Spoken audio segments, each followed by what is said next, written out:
Salve família vascaína! No momento que estou começando a gravar esse vídeo, 12h30, boa tarde, uma excelente quinta-feira, um dia abençoado para todos nós, porque sábado é logo ali e o Vasco encara o Grêmio. Mas família, eu gostaria de fazer um desabafo aqui inicial, rápido, porque é o seguinte, a gente tem aqui uma informação do canal Atenção Vascaínos que o Vasco fez uma proposta pelo atacante paraguaio. Vamos repercutir isso aqui. E uma outra do canal Na Torcida Vascaínos, falando que o Vasco tem interesse no atacante brasileiro que joga lá pela Arábia. Joga por lá, não sei que time. E assim, família, eu não jogo pra torcida aqui. Muita gente fala que eu passo pano, porque assim, eu tento entender a dificuldade financeira que o Vasco se encontra. Por isso que entendo que para contratar nesse momento realmente é difícil. Porque a gente não sabe como a 777 deixou, como anda essa questão aí de recuperação judicial, a folha do Vasco é muito alta. Tudo isso eu acho que dificulta hoje o Vasco reforçar o seu elenco. Então a gente tem que pontuar isso. Eu não jogo aqui e falo que é fácil a situação do Vasco, porque não é. O Vasco não está na merda de um ano pra cá, de um ano e meio pra cá. Não. São anos e anos. Então a situação do Vasco, ela é muito complicada. Eu vejo torcedores comentando sobre a situação do Vasco de momento, com o Pedrinho, tá uma merda, tá difícil. Realmente tá. Mas tratam isso com a maior facilidade do mundo, incompetente, é o pior da história. Então quem vai dar jeito nisso, sabe? Porque são anos e anos. Inclusive o Vasco virou uma SAF e olha no que deu. Agora, eu tenho que confessar para vocês que eu esperava um pouco mais de critério na hora das contratações, entendendo toda essa parte financeira que sim, é mais difícil, porque o futebol está muito caro hoje em dia. Jogador meia boca aí tá ganhando 500 mil. Meia boca, fraco de bola. A gente vê jogadores falando fraco de bola, 500, 600 mil.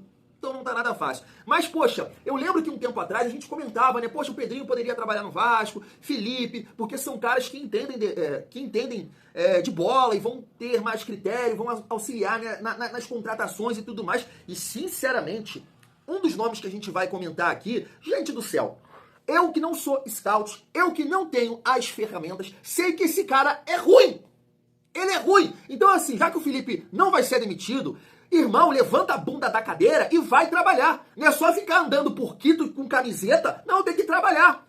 O que é trabalhar? É assistir jogos. Não é pegar essas ferramentas que eu nem sei como é que funciona isso e assistir o cara bate de perna direita, lança dele com a perna direita, ele se movimenta assim, ele se movimenta assim. Não! Vai assistir uns 20 jogos dos caras por dia, irmão.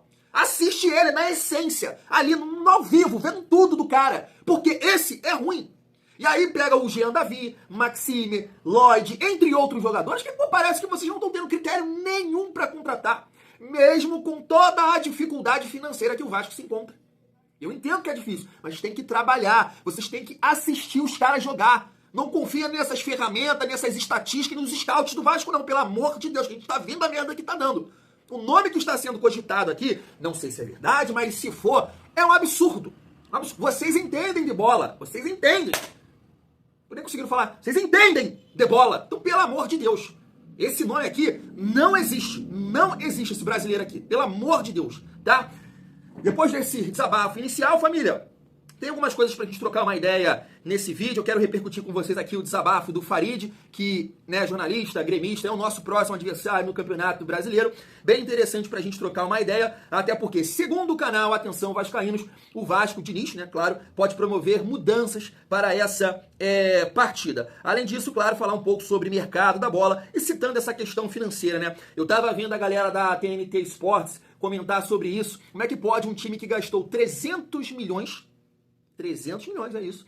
Pegando ali a época da 777 e do Pedrinho. E é um Vasco cheio de carências, né? Eu acho que a resenha tá maneira aqui. Falar do Paulinho também, que foi emprestado para o Volta Redonda. E muito mais, família. Então chega aí. Se não for inscrito aqui no canal, se inscreve, deixa o like e ativa o sininho para não perder os próximos vídeos e dar aquela hypada para fortalecer aqui o trabalho do Thiagão. Família, rapidamente falar aqui do Marlon Gomes, porque pode estar pingando aí um papel colorido. O RB Leipzig negocia a contratação do volante Marlon Gomes, atualmente no Shakhtar Donetsk.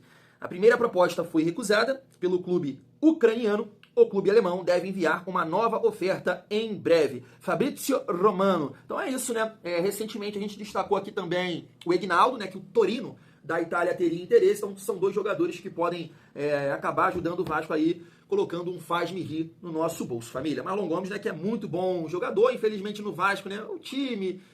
as lesões também atrapalharam ele, mas é um jogador que eu entendo que tem recurso, que tem potencial, e ele acertando de fato com o RB Leipzig, ele dá um salto na carreira, né? Vai para uma liga alemã e um time que é um bom time, né? Não dá para negar, não é da primeira prateleira, mas é um bom time, tá ali sempre disputando a Liga dos Campeões, né? Torcendo também pela carreira do nosso cria, família.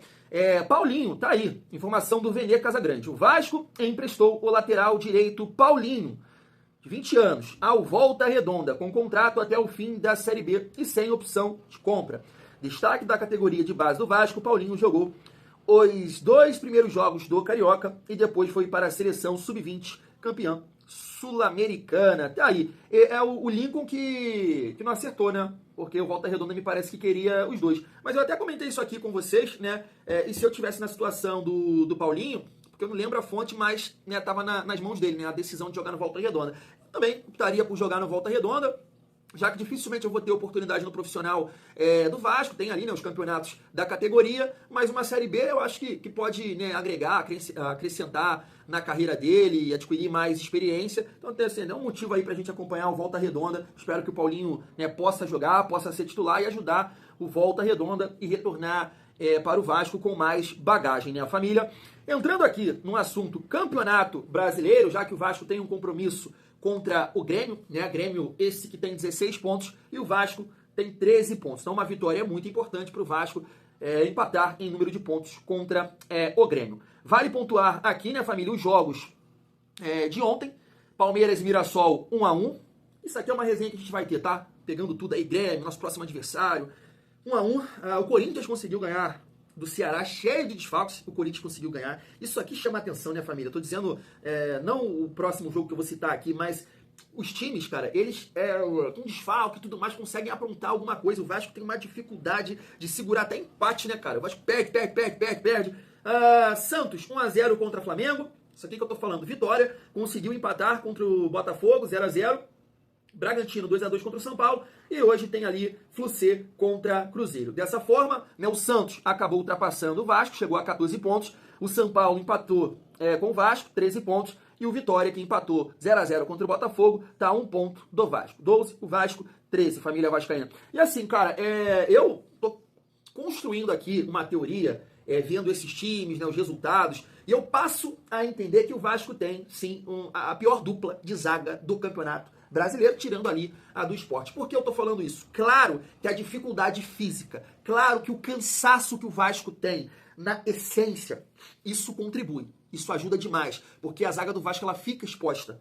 São muitos cruzamentos, é muita liberdade ali para chegar no sistema defensivo. Eu acho isso. É o time que o Vasco se defende muito mal. E não é uma questão do Diniz, tá? Porque isso acontecia também com o Fábio Carille. Mas eu tô observando que a defesa do Vasco, eu não sei se é um treino que tem na NBA ou isso já tem no futebol, que é aquele tipo de treino de ação, eu não sei o nome correto, o termo correto. Tá ligado o que eu tô falando aqui, família? De você, né, antecipar, de você tomar a ação. A zaga do Vasco, ela precisa disso, os dois ali. Porque tem várias bolas que ficam passando pra cá e os caras ficam parados, assim, ó.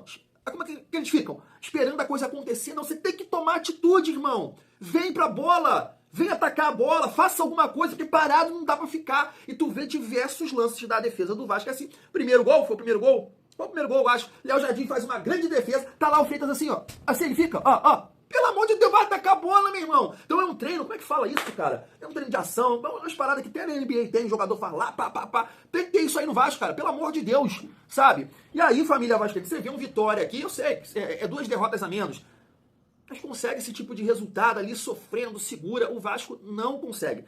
A gente vai entrar nesse assunto de contratações e tudo mais, família, até pegando esse gancho aqui, mas eu acho que o Vasco tem que mudar o perfil de contratações, cara. Tem que mudar o perfil. Claro que o jogador precisa ter uma boa técnica para jogar no Vasco, mas você tem que mudar o perfil de contratação. É urgente isso.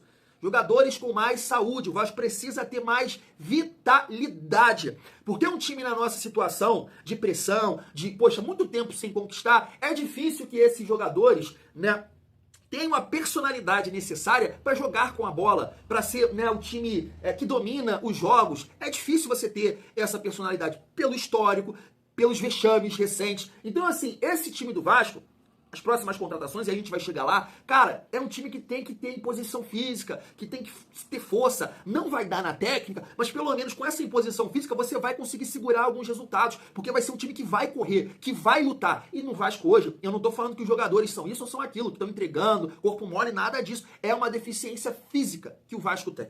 É uma deficiência física. É um debate hoje que tem no meio do futebol. Ah, que tal jogador não pode jogar junto com esse? Tal jogador não marca. O Vasco tem isso. Com o Verratti, com o Coutinho, com o Nuno, que não tem essa característica, com o Ryan, com o Tietê, Piton, que não corre tão bem assim. O Vasco é um time mole. Precisa mudar o perfil de contratações. Isso é urgente. É para ontem. E aí, família, pra gente seguir aqui, nesse ritmo, né? Pra falar do Campeonato Brasileiro, do próximo jogo do Vasco contra o Grêmio, eu quero reagir aqui com vocês ao Farid. E aí a gente vai falar um pouco sobre as mudanças do Vasco para esse confronto. Se liga só. É uma vergonha o Grêmio. O Grêmio é uma vergonha, é 3 vezes uma vergonha. Esse time do Grêmio, ele é inclassificável, de ruim. Como é ruim o time do Grêmio. É triste, mano, não dá mais, mano. Tu não conseguiu tirar nada do time do Grêmio. Tu não conseguiu, não, mano. A gente sabe teu empenho, a tua força, mas o Grêmio não conseguiu. O Grêmio tá pior, o Grêmio piorou. A cada jogo é uma humilhação, a cada jogo é um vexame, a cada jogo é uma apagação de vale, apagação de mico. Tá mal o Grêmio, tá horrível o Grêmio. O Grêmio caminha para ser rebaixado e não é possível um dia depois do Grêmio ter a maior notícia da sua história, a compra da Arena, o Grêmio é humilhado pelo Aliança Lima. O Aliança Lima, um time de segunda linha, mas que foi superior ao Grêmio, que jogou mais que o Grêmio, que envolveu o Grêmio, que deu um banho no Grêmio e que ganhou por 2, poderia ter sido 4, 5. O Aliança Lima teve 23 chances de gol, 23 arremates a gol contra 7 do Grêmio. É uma pobreza! Opa! Pobreza franciscana o time do Grêmio. O time do Grêmio não tem absolutamente nada. Laterais fracos, zagueiros batendo cabeça, goleiro frangueiro, volantes que não marcam, um ataque de asma. Isso é o Grêmio! Isso é o Grêmio! E um técnico que não consegue mais tirar nada do Grêmio! Não é possível, não é admissível, não é tolerável que o torcedor do Grêmio vá continuar sofrendo, que o torcedor do Grêmio vá continuar sendo humilhado, que o torcedor do Grêmio vá continuar sendo piada. O Grêmio não tem nada. O Grêmio é uma pobreza técnica. O Grêmio depende de Edenilson. O Grêmio depende de Amuzu. O Grêmio depende de Pavon. O Grêmio não tem nada, gente, nada. Goleiro frangueiro de novo. Goleiro frangueiro. 3 vezes goleiro frangueiro. O Grêmio foi eliminado na Copa do Brasil pelo CSA. E o Grêmio vai acabar eliminado pelo Aliança Lima, um time de segunda linha da América do Sul. Mas o Grêmio é pior que o Aliança Lima. O Grêmio tomou 6 gols em 2 jogos, 4 do Cruzeiro, 2 do Aliança Lima e fez 1 gol. É pobreza total. E agora tem o Vasco sábado, onde o Grêmio tem que ganhar, senão o Grêmio vai brigar para não ser rebaixado. Desculpa, mas o Grêmio vai brigar para não ser rebaixado. O Grêmio é um time patético de ruim. É fraco o time do Grêmio, é sem alma, é sem sangue, é sem espírito de Grêmio, é sem DNA de Grêmio. Esse time não tem nada, esse time envergonha o torcedor gremista. Não é possível mais. Tá bom, Thiagão, mas o que você quer dizer com isso, irmão? De forma nenhuma eu quero passar a mensagem que o jogo no sábado é tranquilo, é fácil, porque não é. O Vasco não tem time para isso. Agora, né, é interessante a gente ver a situação do nosso próximo adversário. Ela é bem parecida, né? 6 gols também. O Vasco também sofreu 6 gols contra Del Valle e Botafogo. Eu acho que a situação do Grêmio ela acaba sendo mais tranquila na Sul-Americana porque é um placar que você dá para reverter aqui no Brasil. A do Vasco é muito difícil. Agora, o Grêmio sofreu ali 23 finalizações, 11 contra 11. O Vasco sofreu 35, e eu não quero defender aqui, porque o Vasco poderia lidar melhor com essa situação, mas sofreu 35 finalizações, um placar de 4-0 com um jogador a menos. O que eu quero dizer é que dentro de casa é um fator que precisa pesar nesse confronto. Um outro dia eu falei aqui, recentemente eu falei sobre isso, né, que se a gente jogasse fora contra o Grêmio, na minha visão, o Grêmio é o favorito.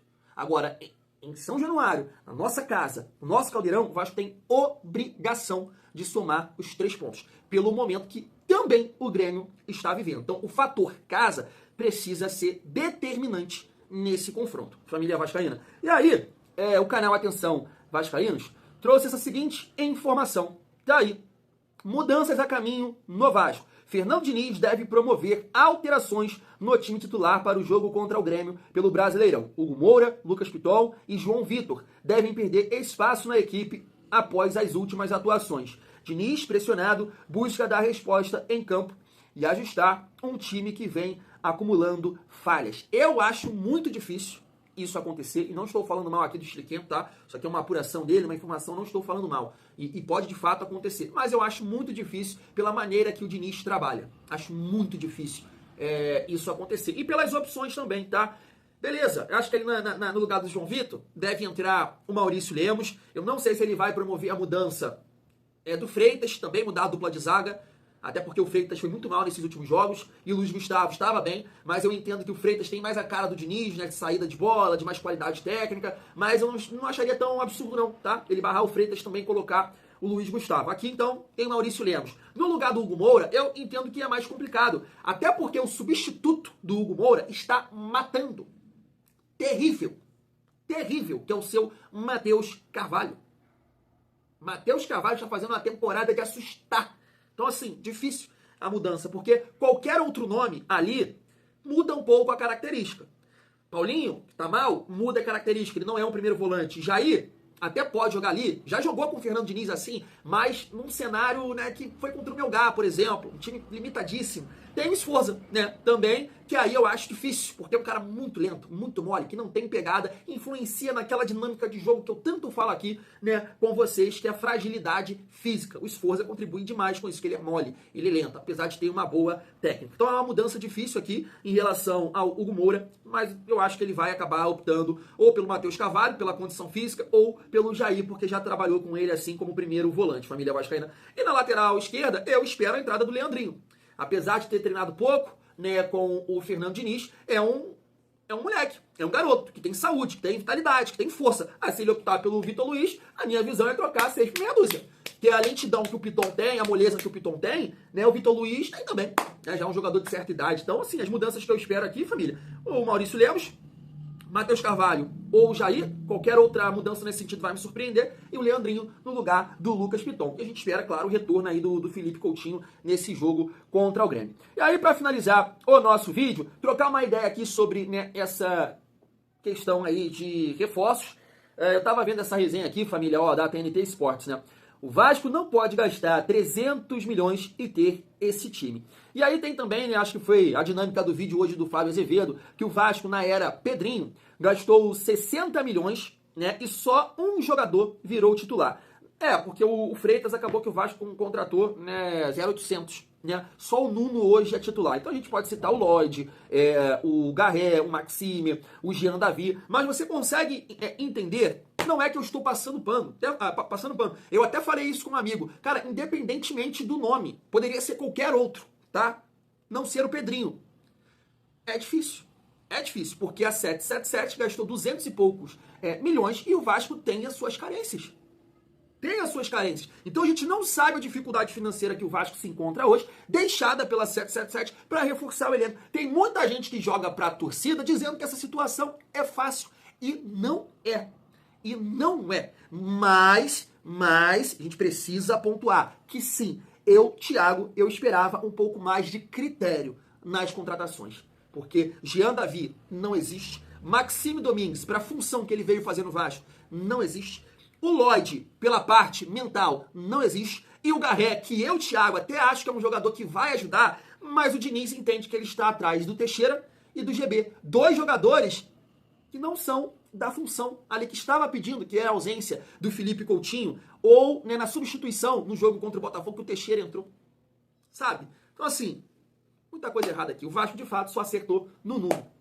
Então, eu esperava um pouco mais de critério, família vascaína. E aí, a gente finaliza aqui com os nomes, né? Primeiro eu vou falar da informação do canal Atenção Vascaínos, que é o atacante Gustavo Eu até tava vendo aqui os melhores momentos dele, família, e alguns lances também. Eu assisti os melhores momentos do Gustavo, e aí por isso que eu vou falar o nome. Cabaleiro ou Cabageiro, né? É isso, é dessa forma que os narradores estavam, né, se referindo a ele. Assistiu os melhores momentos de Nacional contra Libertad, né, que é o time do Martin Silva. Aí a galera tava lá, Gustavo Cabaleiro, Gustavo Cabageiro, né? É isso. O Vasco apresentou uma proposta pelo atacante Gustavo Cabageiro, destaque do Nacional do Paraguai. A oferta é de $400 mil, 2 milhões e 200 por empréstimo, com opção de compra fixada em 2 milhões e 200 dólares, que dá um total de 12 milhões e 200 mil reais. Cabageiro, de 23 anos, recebe atualmente cerca de 20 mil dólares mensais,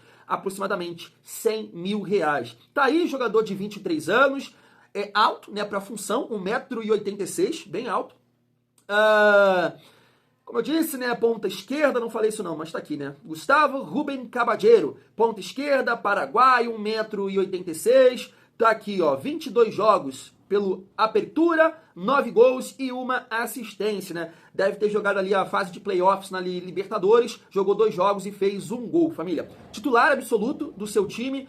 E tá aqui, né? 106 partidas pelo Nacional, 20 pelo Ameliano, 2 gols, 20 gols no Nacional. 67 partidas pelo Apertura, 49 pelo Clausura, jogou 11 partidas na Libertadores, 6 na Sul-Americana. Família, pelos vídeos que eu vi, né, joga pela ponta esquerda, mais, né, a perna dominante à direita, mas consegue ali algumas finalizações com a perna esquerda e também chega no fundo e cruza com a perna esquerda. Tem alguns lances nesse sentido. Parece ter uma boa velocidade, apesar da altura, ele tem a passada larga, mas não tem como eu não falar aqui do campeonato que ele joga, né? Usei esse argumento muitas vezes em relação ao Capasso, né? Então é difícil. É um nome que não passa de uma aposta. E aí o Fernando Diniz, né, ele cansa de falar aí que só vai trazer jogadores, né, que a ideia é que esse jogador possa ajudar. Então Gustavo Cabageiro, eu não faço a menor ideia se vai ajudar ou não, família vascaína. Mas pelos vídeos, né, parece ter saúde. E isso hoje também pode ajudar a família vascaína. Não sei, era a sua opinião e depois a gente pode trazer aqui, né, o FBTV Futebol Sem Clichê, vamos ver se eles vão fazer alguma análise e também o Sem Clubismo FC que reage lá aos lances. E aqui tá, ó, o nome que eu falei. Vasco tem interesse em Carlos Júnior. O Vasco busca a contratação por empréstimo, do atacante Carlos Júnior, do Al-Shabaab. O clube Cruz Maltino esbarra no alto salário do jogador. Com um estilo veloz e bom poder de finalização, atua preferencialmente pelo lado direito. Emprestado ao Nyon na última temporada, se destacou com 28 jogos, 15 gols e 3 assistências na segunda divisão da Arábia Saudita. Não faria essa contratação aqui, mas de jeito nenhum, tá? Eu lembro do Carlos, no Galo e no Internacional. Fraco. O Vasco não precisa desse jogador. Limitadíssimo. Para a nossa atual situação, limitadíssimo. Sinceramente falando, se for para contratar o Carlos, pega o Figueiredo de volta, pô. Pega o Figueiredo de volta. Ou bota qualquer jogador da base aí, minha gente. Pega lá o Figueiredo de volta. Tem força, isso, limitadíssimo tecnicamente, mas tem saúde. De repente ajuda, fisicamente falando, né? O Carlos, critério, gente. Felipe, Pedrinho, vamos trabalhar. Pedrinho tem muita coisa para resolver, eu sei, na parte financeira, o presidente. Agora, o Felipe não é o diretor técnico. Fala para ele assistir aí uns 10 jogos do Carlos. Você vai observar que não dá. Avalia também o nível de futebol que ele está jogando na segunda divisão da Arábia Saudita, é claro, mas esse aqui não dá. Vai trabalhar, tira a bunda da cadeira, vai assistir os jogos, você vai ver que isso aqui não dá. Fui.